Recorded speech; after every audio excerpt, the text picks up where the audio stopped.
Steel has been a controversial political industry for decades.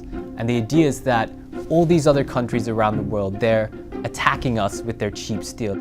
Since the 2000s, Chinese steel capacity and production has gone up exponentially. It has exploded. And so the real question in international steel diplomacy is, how can we get China to cut its capacity, cut its output, cut its exports? That is the key question.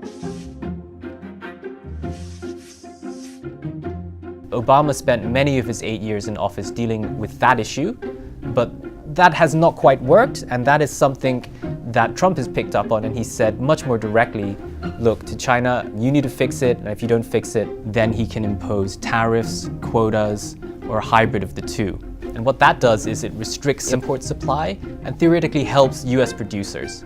So you have all sorts of presidents trying to devise all sorts of ways to help and protect the US steel industry. Back with President Nixon, there were quotas. After Nixon, there was the Carter administration, which extended these quotas. Reagan doing something similar, and you have George Bush Sr. renewing them. You come into the modern era, and the last time that something similar to what is happening now happened was under George Bush Jr.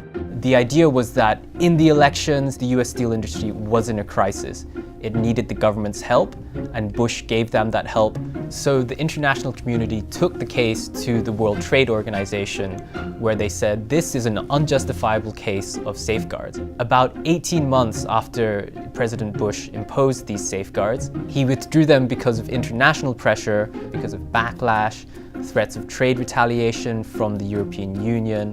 The main idea of a trade war is that one country will make some sort of safeguard action, will protect their economy in some way, and the other economies, they won't like that. They'll say, well, the US can protect steel, why can't we protect our food exports? And so what happens is that if somebody picks on steel as something so important, often the retaliation is going to come in something else equally important.